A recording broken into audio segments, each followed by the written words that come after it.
Donald Trump, de manera errática como de costumbre, ya está desplegando lo que se supone que es un plan económico, que tiene mucho de hacerse más ricos él y su entorno de tecnócratas oligarcas incompetentes como Musk y compañía, pero se supone que el objetivo es lograr una devaluación efectiva del dólar americano con el fin de licuar la inmensa deuda pública del país sin tener que realizar el inmenso ajuste fiscal que debería para evitar una grave crisis que la mayoría de los expertos auguran, incluyendo los conservadores que apoyan a Trump. En otras palabras, la motosierra de Musk no es tal. Y quienes me miren desde Argentina saben perfectamente que el proyecto económico trumpista se parece cada vez más al ruinoso modelo proteccionista de Perón que liquidó a nuestro país. Pero bueno, sigue el siniestro y demencial plan de Howard Lutnick, secretario de Comercio de Trump, para invertir todos los recursos naturales existentes a través de la tokenización. Caroline Pham, la gestora encargada de los derivados del Estado, regularizará los criptodólares que emiten compañías como Ripple, Circle y Coinbase. No obstante, no puede controlar la política monetaria interna de su propia nación. Por eso, Musk y el nuevo jefe del Consejo de Asesores Económicos de la Casa Blanca, Stephen Miran, estuvieron atacando insistentemente la independencia del Banco Central, la Fed, la Reserva Federal. Bueno, una independencia más que relativa y más que discutible, pero se supone que la Fed sigue siendo una de las pocas instituciones relativamente útiles a la hora de limitar las iniciativas más riesgosas del gobierno federal. Miran le recomendó a Trump, su asesorado, utilizar la ley de poderes económicos de emergencia internacional, retórica covidiana, para, entre otras cosas, poner un impuesto a los chinos cada vez que compran deuda americana, lo cual es un disparate alucinante, considerando que Estados Unidos sigue emitiendo más y más deuda bajo esta administración. Adicionalmente, presentaron a Ron Paul, un antiguo y absolutamente inútil político libertario, como candidato para la presidencia de la Fed. Ron Paul fue Milley antes que Milley. Se llenó la boca con las ideas correctas sobre la limitación del Estado, la abolición de la Reserva Federal, terminar con las guerras sangrientas e innecesarias, pero al final ni siquiera se atrevió a votar en contra de la invasión genocida de Irak. ¿Pueden creerlo? 40 años viviendo de los contribuyentes americanos a cambio de nada. Ron Paul, gran decepción. Curiosamente, Henry Kissinger y el mítico Paul Volcker, tipo oscuro si los hay, tenían la misma teoría que Trump sobre los Estados Unidos. Ambos estuvieron preocupados por el déficit comercial crónico que causa tener a un dólar fuerte porque es moneda de reserva mundial, y recomendaron en 1974 inducir al gigante asiático para comprar oro en lugar de dólares. Quizás esto explica los movimientos de la mayoría de los bancos centrales en los últimos años. Pero Trump va por más. Quiere tener superávit comercial con todos los países, pero también quiere mantener a fuerza de pistola la hegemonía del dólar. Y esto claramente terminará aniquilando el tejido comercial del mundo entero. Será una catástrofe. Por eso algunos dentro de su gabinete, entre ellos Scott Bessent, quieren evitar esta situación y presionar al mundo para firmar el Acuerdo de Mar-a-Lago, una copia intrigante del Acuerdo Plaza de Ronald Reagan para devaluar el dólar de forma coordinada. Pero la diferencia es que esta vez los principales actores económicos que quedan en el planeta, como China, Japón y en menor medida Europa, no acompañarán. Si Trump devalúa, ellos devaluarán. Si todos devalúan, habrá una crisis inflacionaria mundial, peor de la que ya tenemos, que fue tremendamente caldeada por las últimas administraciones, tanto la de Trump emitiendo a lo loco durante el encierro masivo como lo de Biden, que siguió emitiendo. De todas formas, Donald no se detendrá y si no consigue lo que quiere, está dispuesto a crear un nuevo régimen mundial proteccionista que nos empobrecerá a todos, dividiendo al mundo en bloques cerrados, un planeta idéntico al que describió en su Prospect for America la familia Rockefeller, que predijo que Occidente renunciará al mundo unipolar para crear uno multipolar, todo en forma planificada. Por todas estas razones, Trump está empezando a ser criticado por un importante sector de la élite financiera, amigos suyos de toda la vida, pero que están bastante preocupados. Tanto es así que el último informe de la Conferencia de Seguridad de Múnich compara las políticas intervencionistas del Doge con algunas que llevaron llevaron a la quiebra a países del tercer mundo. A continuación, con la lucidez de siempre, con la claridad conceptual de siempre, con el conocimiento técnico de siempre, nos dará su punto de vista el abogado y analista político Nicolás Martínez Laje. Quédense hasta el último minuto, den like a este video para que YouTube lo recomiende a más gente mientras ustedes lo están viendo, y por favor no se olviden de contribuir en patreon.com/Nicolás Moraz para que nuestro trabajo periodístico siga siendo posible. Está en ti. $3 por mes y seguirás teniendo los liberales. Patreon.com/Nicolás Moraz.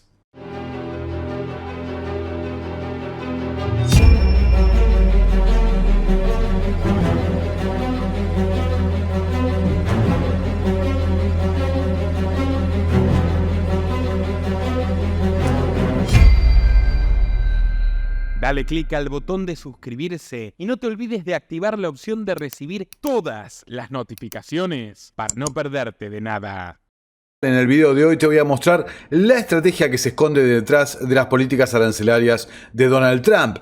Cómo se alinean estas políticas con la formulación del nuevo sistema económico digital y cómo en última instancia, con pruebas contundentes, cómo es una misma política que ha ido atravesando distintas administraciones. Pero antes, arranquemos con The Guardian, que publica: los acaparamientos de tierras propuestos por Trump significa que Estados Unidos ahora es visto como un riesgo, según un informe de seguridad de Múnich en el contexto de la conferencia de seguridad que se desarrolló en ese lugar. Ahora, esto está en línea con lo que venimos diciendo. Trump, en particular, y algo que ha ocurrido en la administración Biden, las sanciones continuas y demás, los inversores, el mundo de la geopolítica, empieza a entender que hay determinados riesgos detrás de los activos y la economía estadounidense. Que si vas a estar sometido a sanciones continuas, digamos en forma simple, que no se han cumplido los pactos implícitos de la utilización del dólar como moneda de reserva internacional.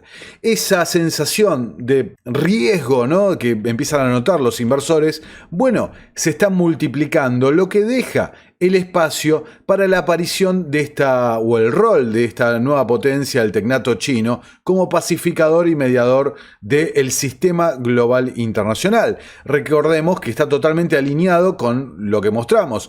Prospect for America, el informe del Fondo de los Hermanos Rockefeller, que planteaba ya desde la década del 60 el rol de Estados Unidos como el puente hacia la transición a un nuevo sistema que necesitaba, ¿no?, e infería un mundo dividido en bloques, un mundo no de globalización, sino de división en bloques económicos. Un estilo, lo que planteaba la novela 1984, ¿no?, para que se entienda. Entonces, este artículo va en esa dirección ciertamente. Fíjate que dice: los acaparamientos de tierras, es decir, la política agresiva de Donald Trump respecto a sus aliados en particular, significan que Estados Unidos ya no es percibido como un ancla de estabilidad, sino más bien como un riesgo contra el que hay que protegerse. El informe, que toma como tema el cambio de una era unipolar de posguerra fría liderada por Estados Unidos, es decir, el orden creado por los Estados Unidos, el orden liberal o el orden basado en reglas, como se suele mencionar también, que fueron simplemente partiendo de la base de un hegemón, Estados Unidos, que imponía las reglas a cambio de determinadas circunstancias, seguridad, etcétera, etcétera, etcétera.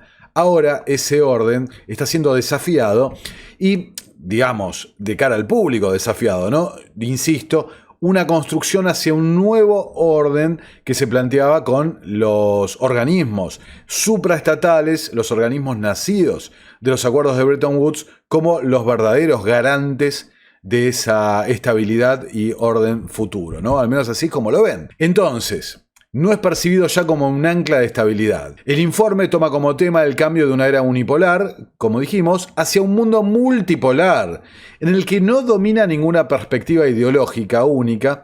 Formará el telón de fondo de la conferencia de este año, es decir, el mundo multipolar, que está ahora el rostro es China, pero insisto, bajo la supervisión de estos organismos supraestatales. Menciona, ¿no?, el tema de Panamá, Groenlandia, de Canadá. En definitiva, dice señales de que Washington señales que vienen de Washington que indican cada vez más que Estados Unidos no quiere ser el guardián del orden internacional liberal, pero no está nada claro que otros países pueden estar dispuestos y ser capaces de proporcionar los bienes públicos globales que tanto se necesitan. Sin un liderazgo global del tipo proporcionado por Estados Unidos durante las últimas décadas, es difícil imaginar que la comunidad internacional proporcione bienes públicos globales como la libertad de navegación o que aborde incluso alguna de las muchas amenazas graves que enfrenta la humanidad. Los autores también dicen que el esfuerzo del presidente de Estados Unidos por imponer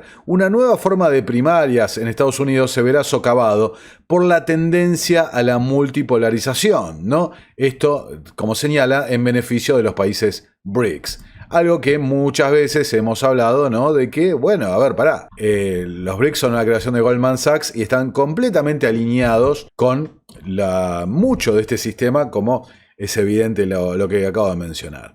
Entonces, fíjate, CNBC, las acciones de Trump y Estados Unidos, Musk, ponen a Estados Unidos en riesgo de una forma de impago, dicen ex jefes del Tesoro, que en un movimiento inusual, ex secretarios del Tesoro han firmado una declaración conjunta hablando sobre los riesgos que implica esta intromisión del DOGE, ¿no? El Departamento de Eficiencia Gubernamental de Musk en el sistema y la información, ¿no? De los datos de pago. Información sensible. Ahora, fíjate, este orden multipolar evidentemente también tiene que ver mucho, su continuidad o no, con el rol del propio dólar como moneda de reserva internacional. Ahora, fíjate Fox, Trump sugiere que Estados Unidos podría tener menos deuda de la que se pensaba debido al fraude.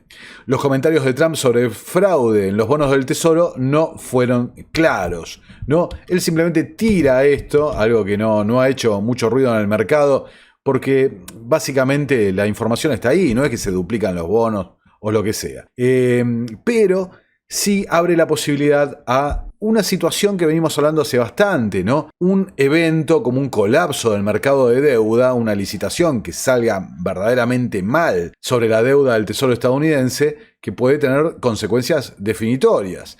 Entonces, bueno, ¿qué dice? Vinculando con el tema de DOGE, bueno, ¿qué pasa si ponemos el sistema de deuda también bajo el ojo, ¿no? del departamento de Elon Musk y en la blockchain, ¿no? Algo que está muy relacionado, fíjense, es evidente, con la tokenización de los activos, que algo que hemos mostrado en muchísimas oportunidades, Larry Fink, en particular Jamie Dimon, etcétera, etcétera. Los banqueros internacionales promueven esta idea, ¿no? La tokenización de los activos. Entonces arranquemos por tokenizar los bonos del Tesoro.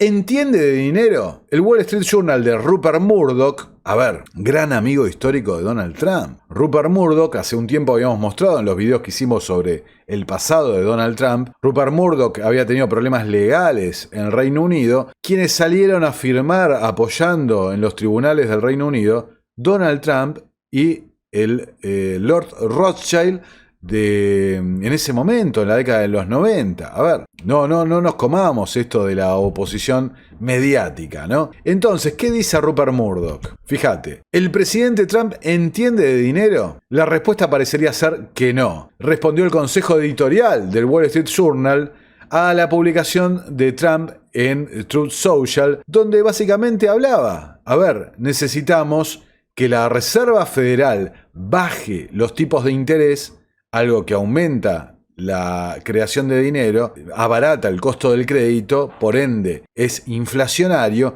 y a la vez también de la mano de los aranceles. Fíjate, decía en Truth Social, la tasa de interés debería reducirse y esto iría de la mano con los próximos aranceles. Aranceles que lógicamente encarecen los productos que van a pagar los consumidores estadounidenses.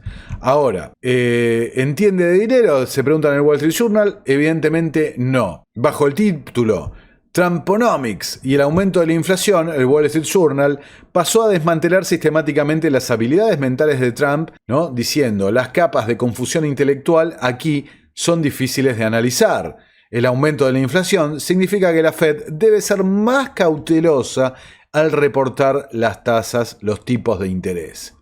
Tiene el análisis al revés, continuaron diciendo del Wall Street Journal. Si está tratando de culpar a la Reserva Federal, es decir, echarle la culpa a la Fed. Vamos a ver que esto es relevante cuando lleguemos al final de este video. Echarle la culpa a la Fed de los aumentos de precios que van a ocurrir cuando se empiecen a sufrir la implementación de las tarifas. Ahora escuchá a Trump lo que decía, un clip muy cortito sobre las tarifas en Estados Unidos. Escuchamos. Tariffs. Would you also direct agencies to study the impact they would have on prices in the U.S.? No, there's nothing to study. There's nothing to study. It's going to go well. The United States is going to become a very, very strong economically country. Yeah.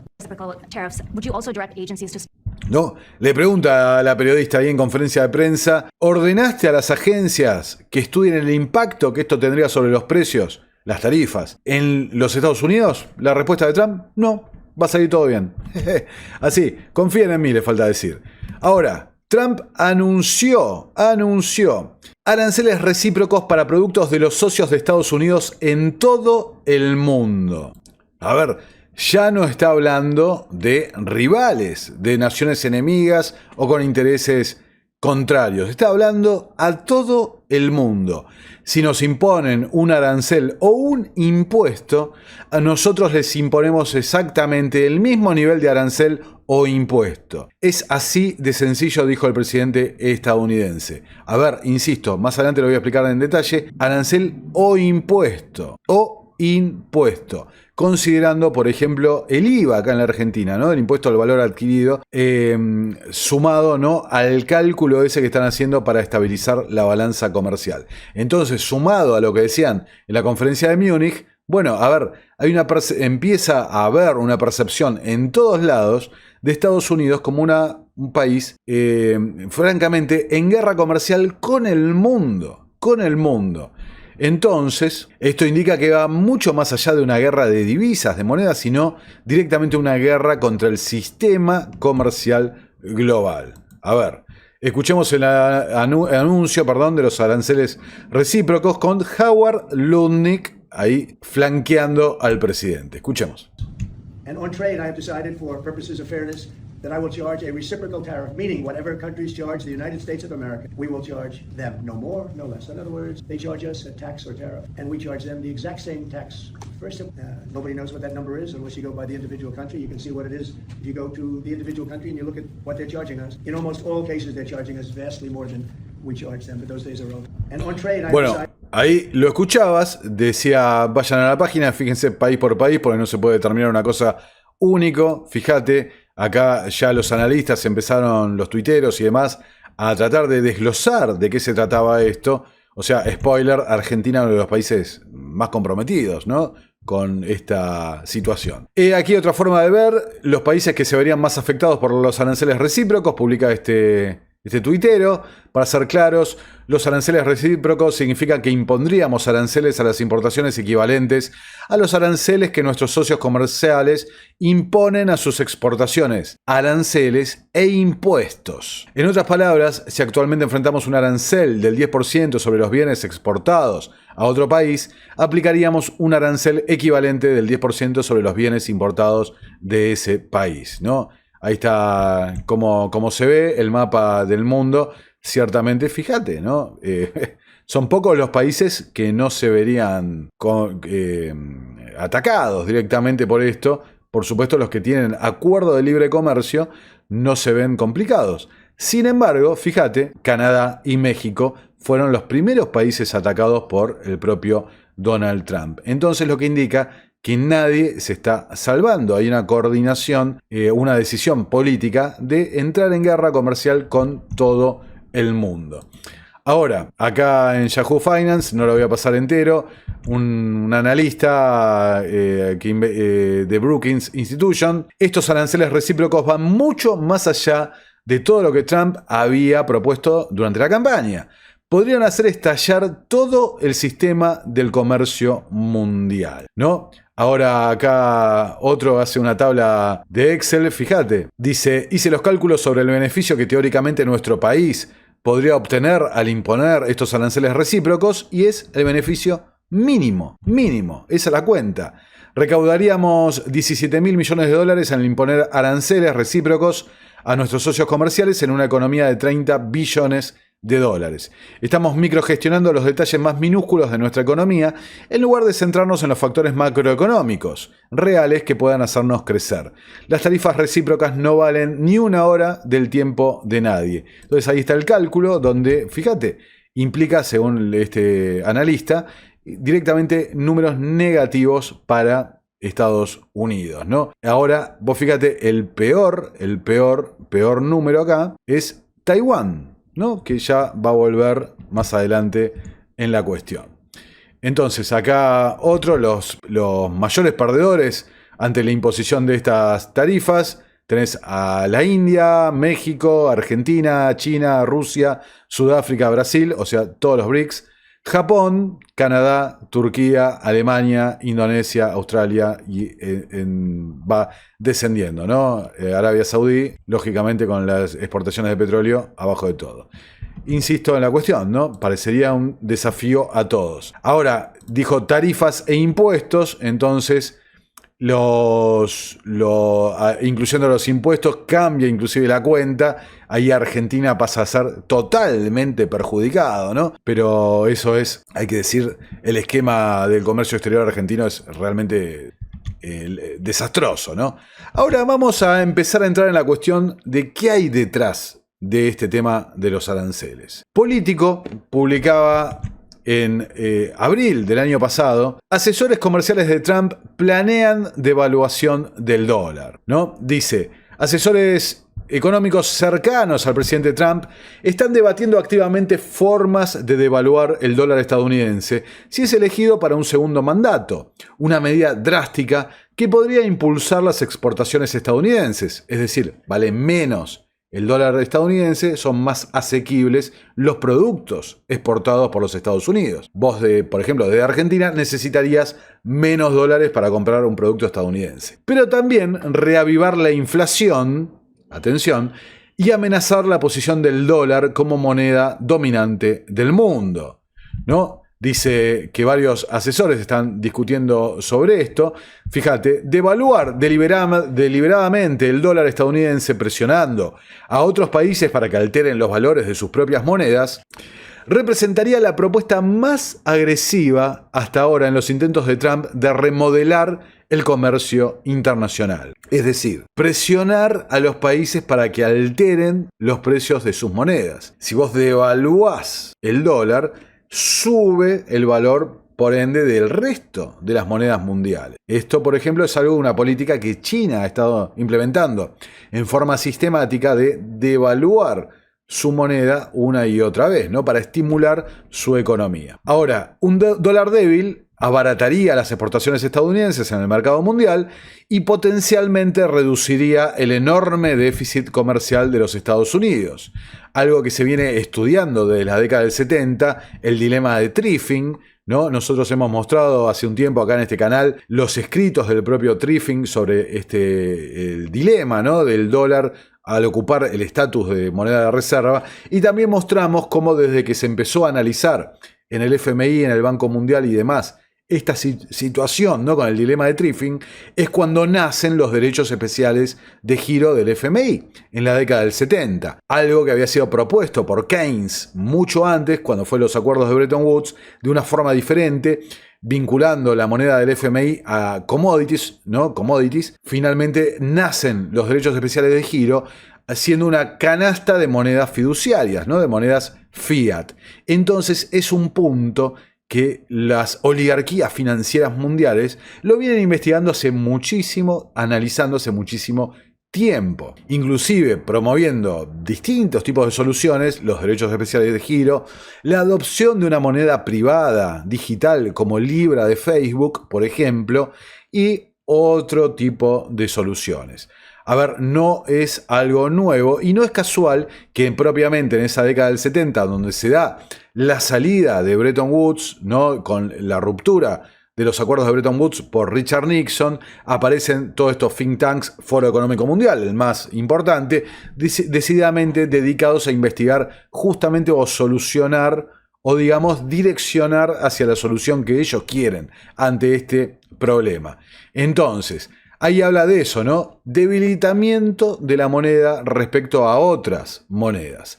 Dice, el debilitamiento del dólar podría tener otras consecuencias de largo alcance, desde disparar los precios al consumidor de los productos importados hasta invitar a represalias de otros países y nuevamente amenazar el papel del dólar como moneda de reserva mundial, lo que socavaría las sanciones de Estados Unidos contra adversarios como Irán y Rusia, algo que hemos señalado en muchas ocasiones, que estas mismas sanciones son los que los llevan justamente a tratar de separarse del sistema de pago SWIFT, del dólar, en definitiva, de toda la estructura nacida en base al sistema del dólar.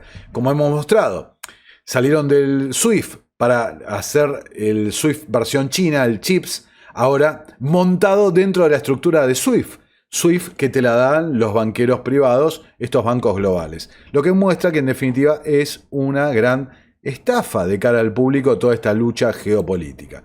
Entonces, dice, el posible cambio de política durante un segundo mandato de Trump, estaba en plena cuestión electoral, podría fragmentar aún más la economía mundial, una tendencia posterior a 2020 con la que ya están lidiando los altos funcionarios de finanzas mientras se reúnen en Washington para las reuniones anuales del Fondo Monetario Internacional y el Banco Mundial. Ven, siempre son los mismos actores en el mismo lugar. Entonces, Financial Times publica, ya con Trump presidente, ¿no? La nota anterior era en la campaña. ¿Por qué Scott Bessent podría ser el James Baker de Donald Trump?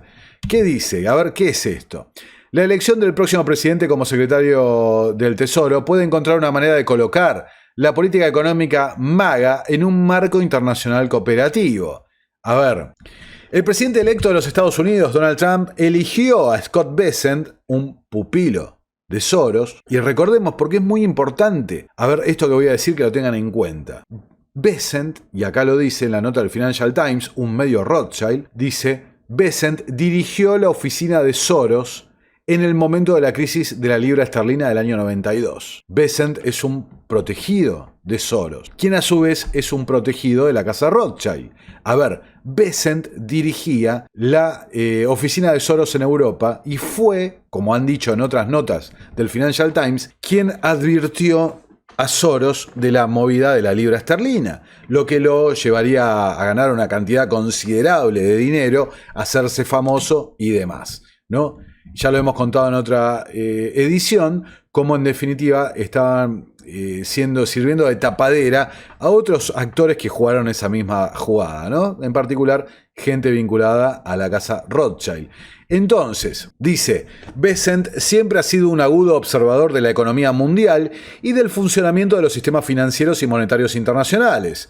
Comprendió mejor que el propio Soros por qué la interconexión de las economías de Estados Unidos y China obligaría a un tácito acuerdo de Shanghái para evitar un colapso financiero en China en 2015. Evitar un colapso financiero en China, ¿no? Lo que venimos señalando. A ver, que quieren levantarlo, están apoyando al tecnato chino. Dice, fíjate, los aranceles propuestos por Trump solo tendrían un impacto limitado en el déficit comercial de los Estados Unidos, lo acabamos de ver con los Excel que publican los usuarios, y un efecto negativo considerable en la economía mundial, en gran parte debido a las inevitables represalias y a la apreciación del dólar alimentada por la devaluación deliberada del yuan. Un dólar más fuerte no solo enfurecería a Trump, también desestabilizaría la economía mundial, en particular la del mundo en desarrollo, mundo completamente endeudado. El resultado probable entonces sería un gran acuerdo internacional en forma de una depreciación coordinada y gradual del dólar a cambio de una reducción de los aranceles estadounidenses. A ver, entonces lo que te están diciendo, básicamente, acá la jugada es, te aplico unos aranceles demenciales para forzarte a negociar una mesa, ¿no?, que refiera a una depreciación coordinada y gradual del dólar estadounidense en favor de una apreciación de las monedas del mundo. ¿Por qué decía en la nota que Bessent podría convertirse en el James Baker de Donald Trump. Porque esto ya se hizo en los acuerdos Plaza de 1985, diseñado por James Baker, en el que Estados Unidos tomó medidas coordinadas para debilitar el dólar. Lo que dice acá el Financial Times sería una forma de situar la política económica de MAGA en un comercio internacional cooperativo.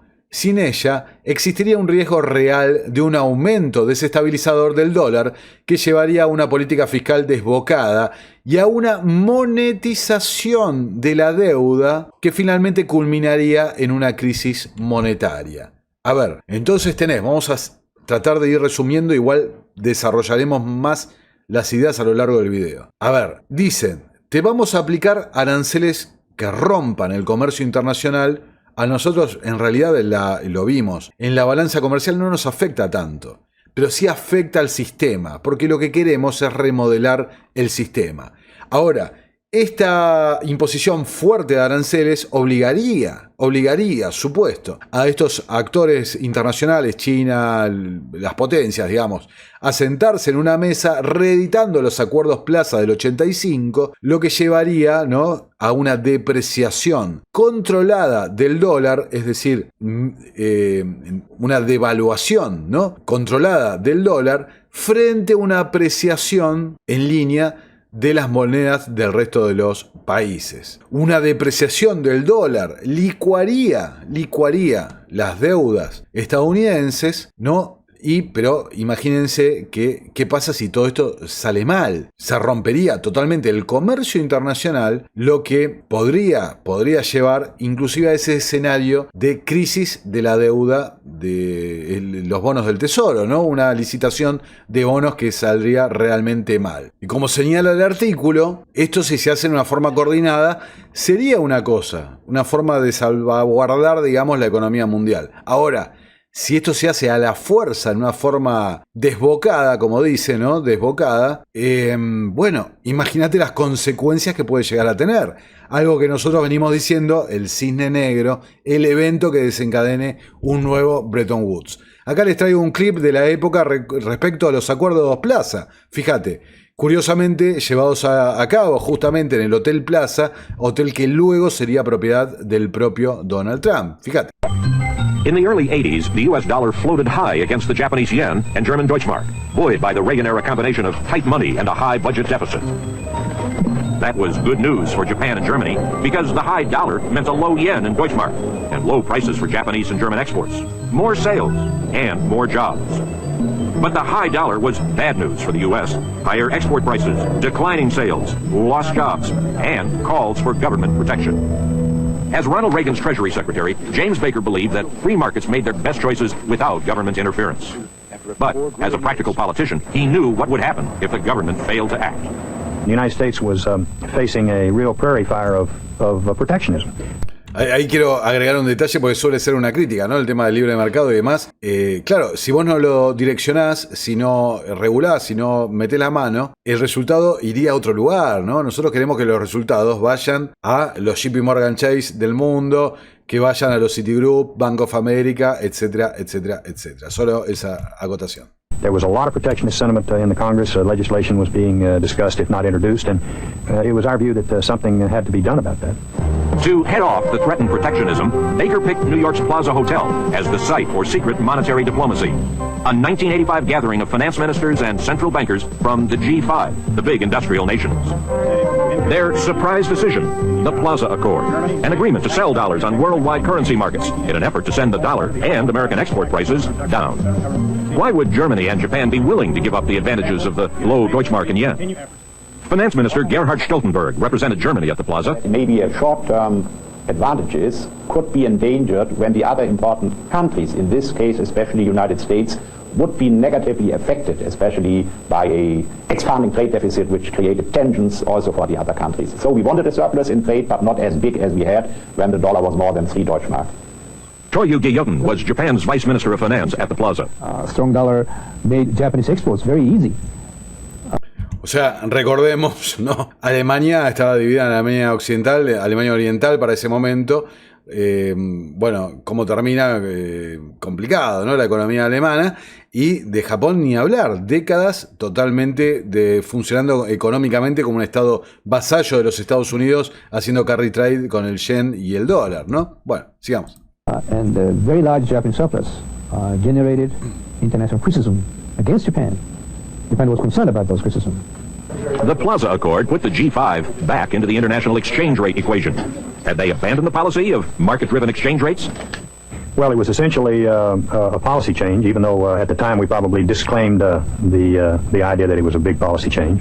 The dollar had been dropping, and now it dropped faster, down a record 4.29% the day after the Plaza, down almost 55% a year later against the yen. Had the new strategy worked? MIT professor Paul Krugman. All the evidence before and since has suggested that intervention on the scale that actually took place should not have made very much difference. The usual experience has been that an intervention of the size, of $2 billion, that took place after the Plaza Accord, is something, if the market doesn't agree, the market thinks the dollar should be going up and you intervene to try to force it down, the market can swallow $20 billion of intervention with just a slight burp and then continue on its progress. So the intervention itself probably isn't the explanation. There's a second view, which some people call the slap-in-the-face theory, which was that the market was going crazy and the Plaza Accord, all these dignified finance ministers got together and said, the dollar is too high, it really should be going down, and the market started going, thanks, I needed that, and the dollar started to fall instead. The dollar kept falling, and the finance ministers and central bankers were satisfied. Ahí tenés, ¿no? Los banqueros centrales quedaron satisfechos, ciertamente. Ahora, fíjate cómo hay mucho más en la cuestión de lo que nos quieren contar. Bueno, ahí estaba bastante claro el ejemplo, ¿no? Que mencionaban. Le decimos una cosa a la opinión pública, ¿no? Y salen acuerdos secretos y demás. ¿Se acuerdan Carol Quigley, no? El Banco de Pagos Internacionales va a ser el epicentro, ¿no? El epicentro del sistema, nuevo sistema de poder, de donde van a salir reuniones regulares secretas entre los banqueros, ¿no? En definitiva. Bueno, fíjate, Steve Miller es el elegido por Trump para dirigir el Consejo de Asesores Económicos. Miller seguramente, ¿no? Un tipo desconocido, ¿no? Que va a suceder a Jared Bernstein como presidente de este Consejo de Asesores Económicos. Jared Bernstein ya lo tuvimos en este canal y al final de este video lo vamos a volver a tener para que te des cuenta que están haciendo lo mismo. La administración demócrata ya tenían la idea, se necesitaba este tipo de presidente para justamente efectivizar la política, ¿no? Entonces, bueno, Miran, que trabajaba junto a Nouriel Roubini, otro cercano a los demócratas, digamos, ¿no? El Uniparty, digamos. Así que, fíjate, ahora vamos a ver un poco de Miran, ¿no? Miran, dice, es un crítico sobre la independencia de la Reserva Federal respecto al poder político. Todo arranca acá con esta nota de Bloomberg, ¿no? Mi interés para profundizar en este tema, donde habla sobre esto, ¿no? Sobre quién es Steve Miran. Miran, nominado por Trump para dirigir el Consejo de Asesores Económicos de la Casa Blanca, abogó por una reestructuración total del sistema de comercio global. Reestructuración total del sistema de comercio global. En un paper publicado en el pasado mes de noviembre, en su papel de estratega en el fondo de cobertura Hudson Bay Capital. Señaló un problema: el dólar está persistentemente sobrevalorado gracias a su condición de moneda de reserva mundial. Ninguna novedad, es lo que decía Triffin, lo que decía la gente del Foro Económico Mundial, la gente del FMI, Banco Mundial, y por eso nació el derecho especial de giro, ¿no? Entonces ahí explica, ¿no? Fíjate, habla de la aplicación de tarifas. Fíjate, un tipo de cambio demasiado fuerte erosiona la competitividad de las exportaciones, perjudicando a la manufactura estadounidense y potencialmente convirtiéndose en un problema de seguridad nacional, al socavar la capacidad de la nación para producir armas que la mantengan como una superpotencia militar de primer nivel. Entonces, Miran vincula, ¿no?, el problema que genera un dólar fuerte, el rol propio, el estatus del dólar como moneda de reserva, con la capacidad militar de desarrollo militar de los Estados Unidos. Entonces, una nación con una moneda débil, China, el yuan, ¿qué puede hacer? Puede dedicar un montón de esta moneda a impulsar su propia infraestructura militar. Claro, lo que están omitiendo acá es la transferencia de tecnología que hay entre potencias, ¿no? Entonces dice, el peligro es que en algún momento se alcance un punto de inflexión en el que la economía de la nación de la moneda de reserva se haya vaciado tanto que los inversores globales ya no quieran sus activos, es decir, no quieran más la deuda estadounidense. Esto marcaría el comienzo de una ola de inestabilidad global, según la teoría citada por Miran. Si bien Estados Unidos aún está lejos de ese umbral, enumera una cartera de medidas que el país podría tomar para abordar los desequilibrios acumulados. Van más allá de las meras salvas arancelarias, que como anticipó, ya se perfilan como la primera opción. Efectivamente, ya están en marcha los aranceles. Miran, cuyo nombramiento necesita la confirmación del Senado, se basa en el trabajo del economista belga Robert Triffin, lo que venimos diciendo, quien ideó la teoría de que la moneda de reserva mundial puede sobrevalorarse persistentemente debido a su propio estatus, el dilema de Triffin. Y dice Miran, desde una perspectiva comercial, el dólar está persistentemente sobrevalorado, en parte porque funciona como moneda de reserva mundial. Esta sobrevaloración ha pesado mucho en el sector manufacturero, la economía real, al tiempo que ha beneficiado a los sectores financieros de la economía, a los bancos, por supuesto, y más que nada a la City de Londres, a través de su red offshore. Una vez que Estados Unidos no esté dispuesto a asumir estas consecuencias, tomará medidas para cambiar el status quo, como aumentos de los aranceles. Otras medidas se basan en los mercados financieros. Los asesores de Trump podría ser que utilice la ley de poderes económicos de emergencia internacional, que ya se ha propuesto para imponer aranceles, para desincentivar, escuchen, la acumulación de bonos del Tesoro.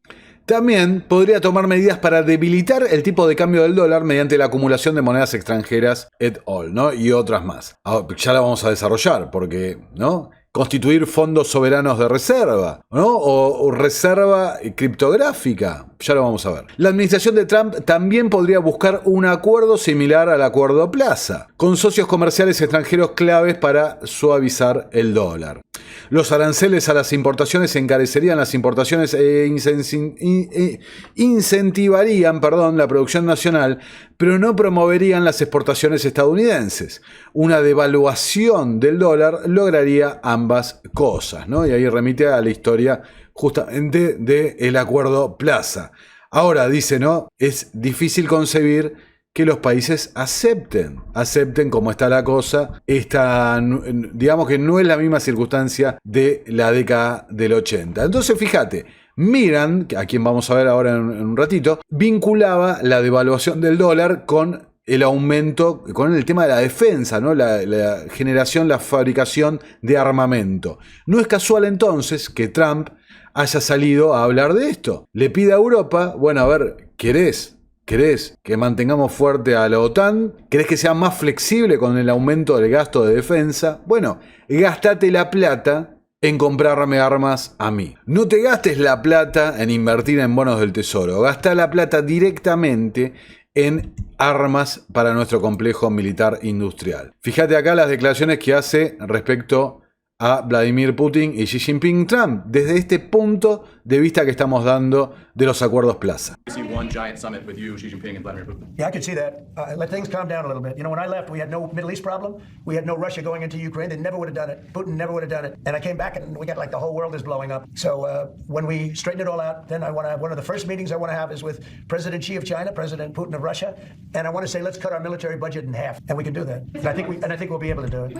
Entonces dice, vinculando de vuelta la situación, claro, enmarcado en un contexto pacificador, pero vinculando la cuestión al presupuesto de armas, de defensa, al presupuesto de armas. Bajemos nuestro gasto, normalicemos, estanquemos nuestro gasto, mientras otros, Europa, invierte en nuestro complejo militar industrial. Acá lo tenés en la misma línea el tema de Taiwán, ¿no? Que antes mostramos que Taiwán, doblado al español este clip, Taiwán sería prácticamente el que hace que la cuenta no tenga sentido de la aplicación de aranceles universales. País, con todo respeto. ¿Sabes? Se llevaron el negocio, Taiwán. Se llevó nuestro negocio de chips. Teníamos a Intel, teníamos estas grandes empresas que lo hacían también y nos lo quitaron y queremos ese negocio de vuelta. Lo queremos de vuelta en los Estados Unidos y si no lo traen de vuelta no vamos a estar muy contentos. Y mencionaste, los productos farmacéuticos. Los productos farmacéuticos también en China, seguridad nacional traerlos de vuelta. China y otros lugares. Queremos recuperar el negocio farmacéutico y de medicamentos en los Estados Unidos, donde debería estar, país con todo respeto. ¿No? Ahí está. Ahí lo tenés directamente. Ahora, acá está un poco, mira, un extracto, una foto, ¿no? Del paper de Steve Miran. Acá lo pueden ver en pantalla. Lo fui a buscar un sumario, ¿no? Del artículo. Pero acá tenés para todos, ¿no? Un resumen directamente. Fíjate, Steve Miran, el elegido por Trump para presidir el Consejo de Asesores Económicos, publicó una guía del usuario para la reestructuración del sistema de comercio global. En él prevé usar los aranceles como palanca para reunir a todos los países bajo el paraguas de seguridad de Estados Unidos para negociar los acuerdos de Mar-a-Lago. ¿No? Los acuerdos de Mar-a-Lago. Un acuerdo monetario en el que el alivio arancelario y las garantías de seguridad estarían condicionados a la apreciación de las monedas de los otros países frente a la depreciación del dólar estadounidense, ¿no? Un acuerdo de plaza, ahora acuerdos de Mar-a-Lago, condicionados respecto al tema de seguridad que implique la depreciación, devaluación del dólar estadounidense. Acá se los traigo a Steve Miran, lo encontré, vamos a ver algunos clips donde explica sus ideas. Mira, creo que es importante. Si piensas que el sistema comercial global es injusto y necesita una reestructuración, creo que debes preguntarte por qué es así, ¿verdad? ¿Qué está desajustado, verdad? ¿Por qué tenemos persistentemente saldos comerciales negativos muy profundos? ¿Por qué la cuenta corriente no está equilibrada durante más de unos pocos meses en ninguna base razonable en casi medio siglo? ¿Qué está pasando para que tengamos estos desequilibrios en el sector internacional? Y la respuesta es que el dólar, los mercados de divisas, no han podido para alcanzar un equilibrio que balancee el comercio, ¿verdad? Se espera que un país exporte mucho, otro país importe mucho. La moneda del país exportador sube, lo que hace que las exportaciones bajen y las importaciones del otro país bajen, y eso lleva hacia el equilibrio comercial, ¿verdad? Lo siento, hacia el equilibrio comercial. Las monedas se mueven con el tiempo para equilibrar el comercio y equilibrar el comercio internacional, ¿verdad? Eso no ha sucedido, ¿verdad? Entonces, la pregunta es, ¿por qué no ha sucedido eso? La respuesta creo que radica en el hecho de que el dólar es la moneda de reserva global y de hecho hay más de un modelo para determinar los tipos de cambio, ¿verdad? Hay un modelo comercial que acabo de discutir, pero también hay modelos para finanzas internacionales para invertir, donde los valores de las monedas son una función del conjunto de oportunidades de inversión en cada país, ¿verdad? Y en ese mundo, las monedas suben y bajan de valor porque los inversores quieren poseer los activos, ¿verdad? Ahora, creo que donde las cosas se desajustan es que, así que los ahorradores terminan comprando activos de reserva en dólares de EE, como valores del tesoro, no necesariamente porque les guste el perfil de retorno de Estados Unidos. Ellos piensan que el rendimiento varía en la curva de rendimiento. En otro país, es razonable poseer este activo estadounidense, garantía sobre ese bono alemán o lo que sea, pero compran activos estadounidenses, valores para fines de acumulación de reservas, ¿verdad? Y hay muchas razones por las que los ahorradores extranjeros comprarían reservas. A veces es para gestionar su propia moneda doméstica, ese es el caso de China, y a veces es para facilitar el comercio entre dos países totalmente diferentes, ¿verdad? Si Indonesia y Australia comercian, probablemente esté facilitado por valores del tesoro de EE u valores del tesoro, ¿verdad? Independientemente de EE u tesoro, ¿verdad? Al realizar ese comercio, no preguntan, ¿aumenta o disminuye el desempleo? ¿Sube o baja la inflación? ¿La Reserva Federal va a subir las tasas o va a recortarlas, verdad? Bueno, ahí lo escuchaban absolutamente claro. El problema es el rol del dólar como moneda de reserva internacional. Algo que, insisto, desde la década del 70, las oligarquías financieras internacionales vienen preparando el terreno para el desarrollo de un nuevo instrumento que solucione esto y sirva como instrumento global, neutro, apolítico, como moneda internacional. Acá otro clip de Steve Miran para que no nos queden dudas de lo que piensa esta gente. A ver, escucha. I think that there's an element of familiarity and comfort with tariffs. So there's two ways of trying to fix the overvaluation, right? You could use tariffs or you could use a currency approach, currency policy in the way that I'm discussing in this paper. So it is a little bit more unfamiliar to folks, and therefore maybe there's going to be some more caution around using it. Nevertheless, I do think it's important to discuss the tools because they may ultimately eventually be on the table. And I think in particular, there's a lot of people in financial markets. I've seen 10,000 research notes arguing that there's nothing the administration can do to affect the value of the dollar and the value of other currencies. And that's not true. Like there's tons of stuff that they could do if they want to, and they have various side effects that you can try and fight, but they do have tools to do them. them to do it. Broadly speaking, there's two sets of approaches you could take to trying to affect currency markets. One is a multilateral currency court. This has historically been the main way that the United States has Un tribunal multilateral. pursued currency policy. And the other is various means of unilateral attempts to affect the value of currencies. And this is more the type of thing that other countries engage in than have historically engaged in than the United States. Nevertheless, there definitely are tools enabled for doing so if the president ultimately decided this is what he wants to do. The tools do exist. And again, the reason why I wrote this is because I think it's important for investors to know that the tools are there. They can think about how would I react if this happened? What would the market consequence of this be? One of the things that I mentioned is that... ¿No? ¿Cómo va a reaccionar el mercado ante esto? Vamos a avanzar para que no sea tan técnico. Bueno, acá tengo que decirles que hay ideas mixtas realmente, ¿no? Reuters dice el Banco Central Europeo seguramente se resistiría a la idea de un Plaza 2, es decir, se resistiría a la idea de evaluar, ¿no? De valorizar, aumentar la evaluación del euro. Esto lo dice Reuters. Reuters también dice los problemas de China hacen que el acuerdo Plaza sea menos extravagante, hablando de que un yuan más fuerte podría servir a China para solucionar su problema de deuda, lo que también se puede argumentar la dirección contraria, ¿no? Que las políticas chinas se basan justamente al revés, en un yuan débil. ¿No? Fíjate acá también, desde el Instituto Mundial de Finanzas, no hay una base realista para un acuerdo de Mar-a-Lago, ¿no? Un acuerdo Plaza 2, coordinado. También está la forma que se puede hacer a la fuerza, ¿no? Unilateralmente. Fíjate, Luke Gromen, a quien venimos siguiendo, publica en Twitter: los líderes de Estados Unidos de hoy, ¿cómo podemos reducir los intereses de los bonos del Tesoro y evitar que China recicle los déficits estadounidenses para controlar empresas y activos financieros estadounidenses? Volcker, Kissinger, ¿no? y Weintraub en 1974 decían: fácil, exigir a China que recicle en oro cuyo precio aumenta inexorablemente a medida que los chinos lo piden, ¿no? Es decir, que se desvinculen del dólar y vayan a otro activo, el oro, o un activo que aparentemente también controla el suministro de los Estados Unidos. Por eso parecería que con todo esto que estamos explicando, ¿no? que los países ciertamente se están preparando, se han venido preparando, coordinando una respuesta ante la posibilidad de un acuerdo en Mar-a-Lago, un acuerdo Plaza, hecho a la fuerza, hecho desordenadamente. Fíjate, el economista: China lanza programa para que sus aseguradoras puedan invertir en oro, liberando yuanes para la compra del oro. Ahora, yo decía lo de una política continua. Justamente Jared Bernstein, el presidente del Consejo Económico de Biden, había sido realmente fruto de una gran polémica que lo mostramos acá en este canal, cuando había salido a la luz, ante su nominación, un paper que había publicado en el New York Times, un artículo de opinión titulado Destronar al rey dólar, donde justamente argumentaba que el estatus del dólar como moneda de reserva mundial es un privilegio que Estados Unidos ya no puede permitírselo. Después, cuando se hizo público lo que escribía Bernstein, bueno, tuvo unos problemas bárbaros, tuvo que salir a decir que no pensaba eso y demás, ¿no? Ciertamente la opinión pública no estaba preparada, la ventana de Overton no estaba preparado para las políticas que quieren llevar adelante.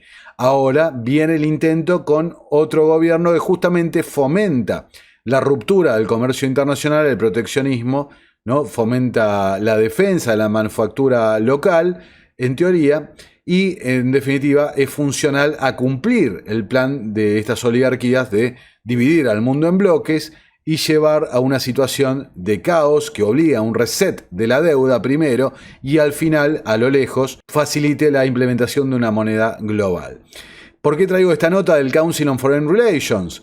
Porque también Brad Setser, en este caso, que estuvo invitado a la cumbre de remodelación de la arquitectura financiera mundial que se hizo hace más de un año en la Francia de Macron, un pupilo de los Rothschild, que escribía: usar bonos DEG para una manera creativa para impulsar el financiamiento concesional y climático. De vuelta hablaba de generar un nuevo instrumento basado en los derechos especiales de giro para resetear la deuda y liberar más financiamiento, más emisión de dinero creado de la nada, un nuevo sistema, en este caso dirigido por los organismos multilaterales como hemos señalado. Entonces, acá se ve, ahora se explica esto que venimos señalando hace mucho tiempo, ¿no? Las medidas coordinadas de acumulación de oro de los bancos centrales. Acá tenemos un clip de Solari Report de Catherine Austin Fitts, que ya lo hemos mostrado, porque si esta gente está decidida, ¿no?, a devaluar el dólar estadounidense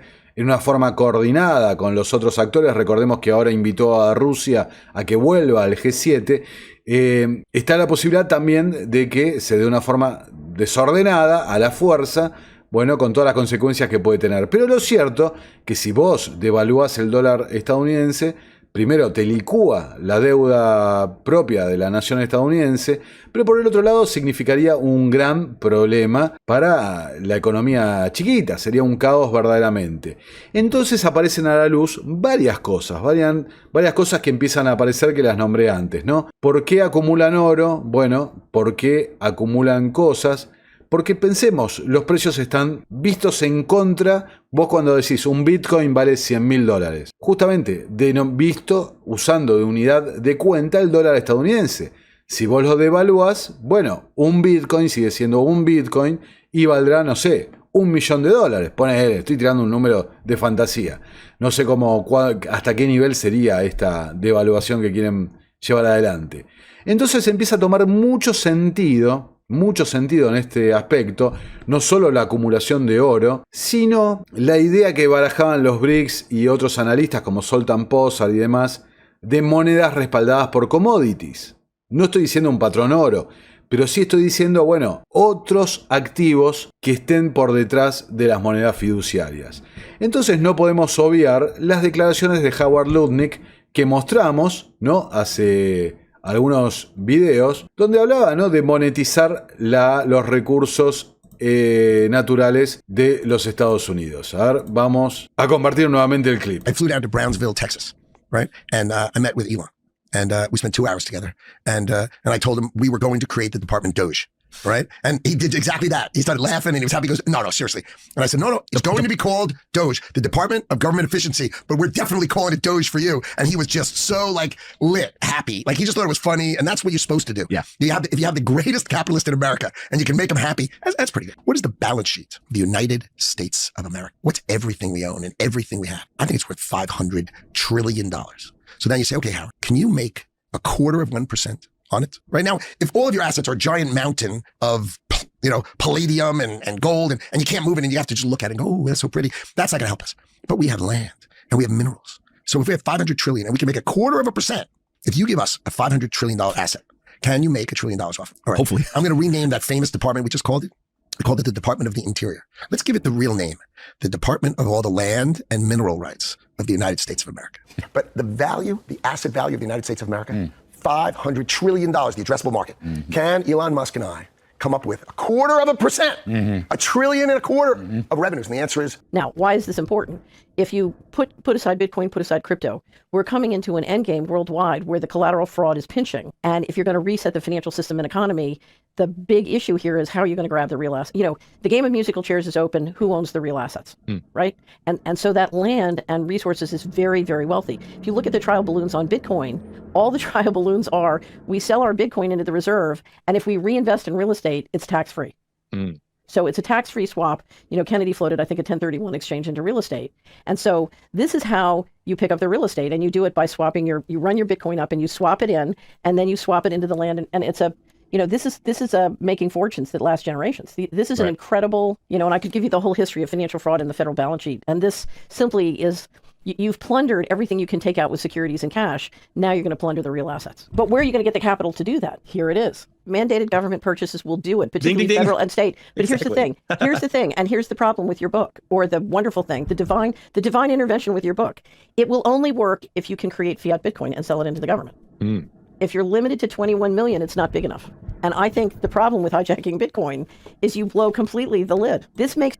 Bueno, ahí está, ¿no? El video. Y recuerden que BlackRock justamente había puesto en duda el tema de la capitalización, la emisión total de Bitcoin. Pero más allá de eso, porque vos fíjate que después de esta entrevista, ¿no?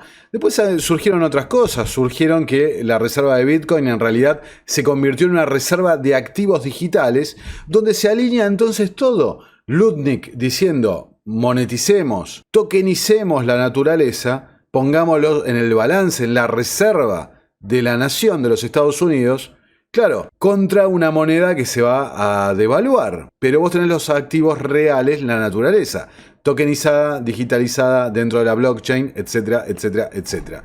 Y activos digitales justamente pueden ser eso. Bonos tokenizados, ríos tokenizados, minas, minerales tokenizados, lo que sea, ¿no? Activos, bienes inmuebles, absolutamente todo. No es casual entonces los intereses de Lutnick, Musk y Nunchin en mapear y hacer un inventario de todos los recursos para justamente, bueno, luego tokenizarlos.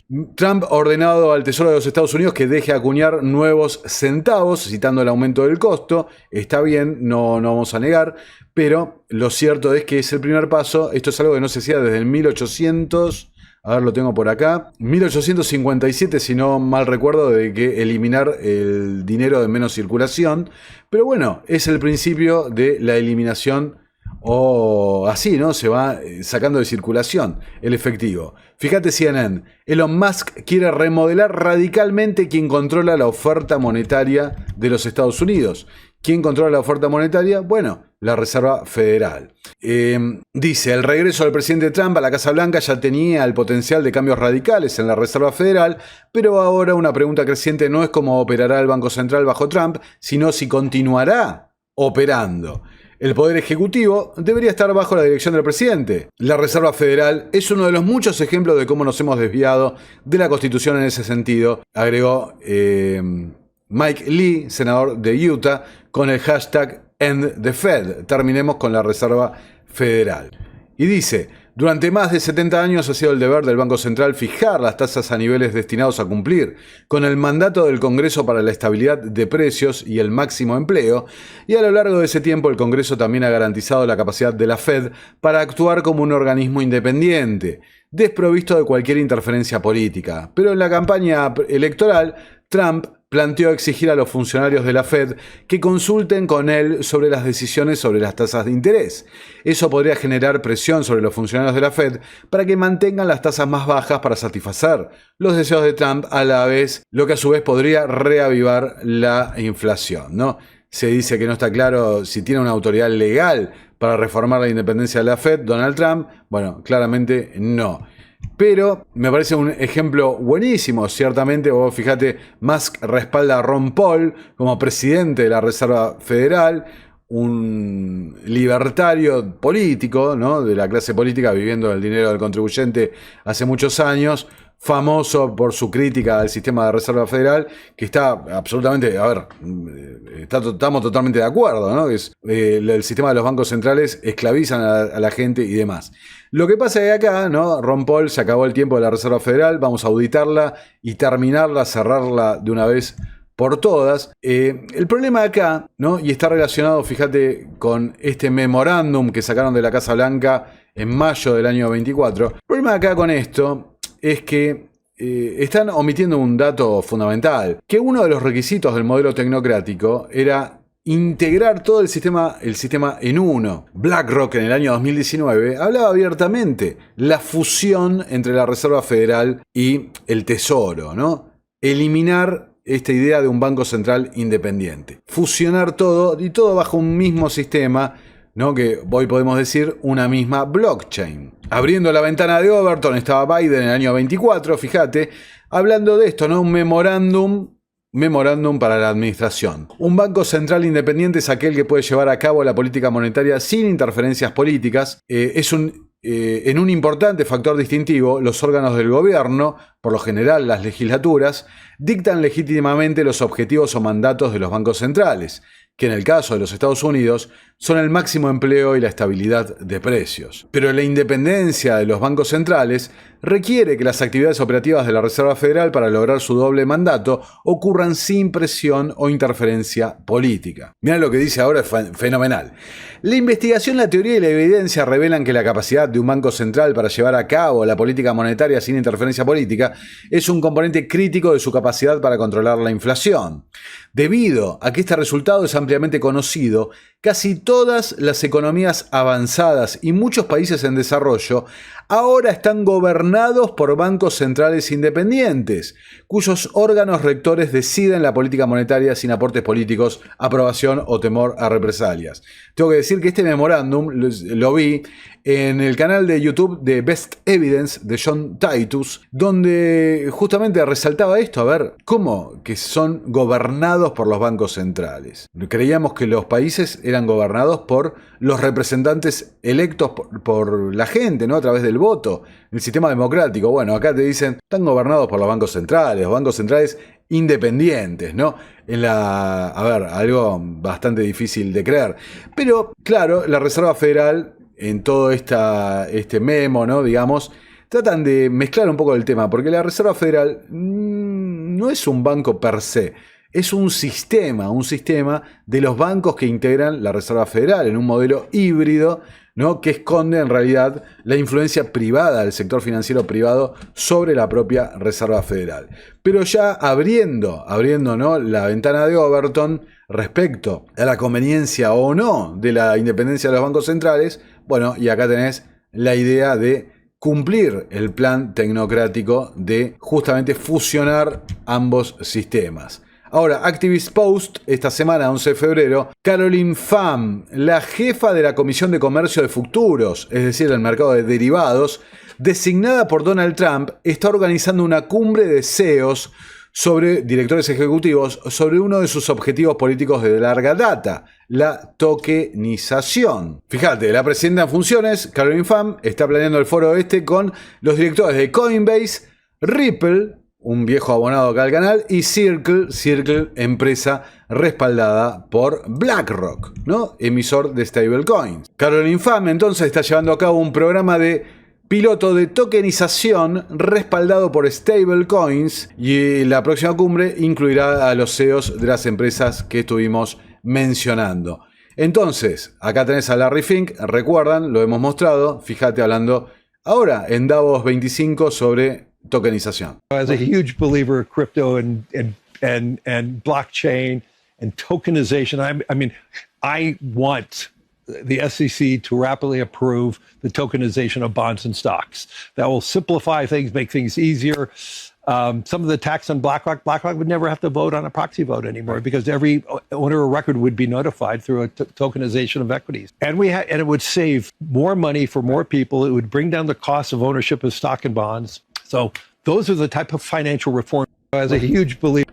Claro, ¿no? También con lo que estamos viendo va a perder mucho poder adquisitivo tus ahorros en dólares justamente, ¿no? Difícil. Pero fíjate cómo se alinea todo. Y también podemos entender que una devaluación, ¿no? Una pérdida del poder adquisitivo del dólar puede ser metiendo al sistema también estas stablecoins respaldadas por los bonos del tesoro. Sería, si le dan curso legal, bueno, una mega, ultra terrible monetización de la deuda y emisión de nuevos dólares. En este caso, dólares privados de BlackRock y compañía, ¿no? Y de Howard Lutnick también, a través de Tether. Entonces, fíjate, ¿no? Ya llegando a las últimas dos notas, Donald Trump recurre a un ex ejecutivo de Bitfury para dirigir al regulador bancario de los Estados Unidos. El próximo contralor de la moneda, es decir, el que controle a los bancos, quien va a ser Jonathan Gould, quien pasó de trabajar en BlackRock justamente a trabajar en blockchain, en el mercado criptográfico, y ahora en la administración Donald Trump para el contralor de la moneda, que recordemos regula y supervisa a todos los bancos nacionales de los Estados Unidos que forman parte del sistema de la Reserva Federal, como JP Morgan Chase y el Bank of America, con el objetivo de garantizar la seguridad del sistema bancario estadounidense, ¿no? Lo que me lleva, con todo esto que estamos viendo, ciertamente, a recordar la teoría de David Webb de la Gran Toma. Fíjate cómo se está alineando todo. Un gran reseteo de la deuda a través de una licuación, un nuevo sistema digital emergiendo y como catalizador de esto la ruptura del comercio global y quizás un acuerdo plaza, un acuerdo Mar-a-Lago hecho a la fuerza que lleve realmente a un caos y una división más profunda aún de las economías mundiales. Que a la larga, evidentemente, para solucionar el problema generado, ¿qué van a plantear? Un nuevo Bretton Woods. Un nuevo Bretton Woods que evidentemente va a tener un respaldo de commodities o lo que sea, lo que planteaba Keynes en su momento cuando crearon el FMI. Bueno, a través quizás de la tokenización de los activos reales del mundo, algo que ya se va a estar implementando a través de estas reservas estratégicas y fondos soberanos. Ahora en el medio, imagínense el tremenda transferencia de riqueza que van a tener estos muchachos, ¿no? Estos muchachos de Wall Street, los Lutnick, etcétera, etcétera, etcétera. Ahora, fíjate, la última nota para cerrar. Cointelegraph dice, 1/3 de los bancos centrales se muestra reacio a crear una CBDC por problemas regulatorios. Ahora pasaron de una total aceptación a la CBDC de golpe a mostrarse reacios. ¿Por qué? Porque nos pegaron, como puse el ejemplo de Saúl Omarova, ¿no? Hace un par de videos. Así funciona, ¿no? Nos presentaron un sistema cuasi comunista con las CBDCs, todos salimos espantados con razón, y en realidad lo que querían era esto, el sistema con las stablecoins privadas, ¿no? La emisión privada con unos pocos actores que se devoren a la mayor cantidad de los bancos que existan, ¿no? Se les va a acabar el modelo bancario a prácticamente todos los bancos del mundo. Entonces, bueno, espero que les haya resultado informativo este largo y difícil programa, pero fíjense cómo la agenda se está cumpliendo. Lamentablemente es así, quedan, me parece, pocas dudas. Quizás hay que ajustar, ¿no?, cómo se van dando las cosas, pero con la información que veníamos teniendo, no estábamos equivocados, estábamos bien rumbeados. Bueno amigos, los invito a difundir en Facebook, Twitter, Telegram, los invito a leer sus opiniones, quizás piensen que Nicolás se equivoca, quizás piensen que tiene razón, quizás nos aporten más información, los leo en los comentarios. No se olviden de difundir esto en todas sus redes y grupos y de contribuir al sostenimiento de esta empresa desde patreon.com/Nicolás Moraz. Recompensas exclusivas desde tan solo $3 mensuales, una gran biblioteca de libros libertarios en español y en PDF, y por $5 mensuales o más, videos exclusivos para mecenas. Patreon.com/Nicolás Moraz. También pueden apoyarnos a través de la opción unirse de YouTube, Bitcoin, Mercado Pago, todos los links en la descripción y el comentario fijado. Hasta la próxima. Nuestro trabajo depende de tu apoyo. Para que siga siendo posible, realiza tu aporte desde tan solo $3 por mes a través de Patreon, en los enlaces que figuran en la descripción o en el comentario fijado. También podés hacerlo vía Bitcoin o desde la opción Unirte de YouTube. Y si estás en Argentina, elegí el medio de pago de tu preferencia a través de Mercado Pago. Quienes nos apoyen en Patreon a partir de $5 mensuales tendrán acceso a análisis, entrevistas, conferencias y documentales exclusivos. También tenemos opciones para sponsors.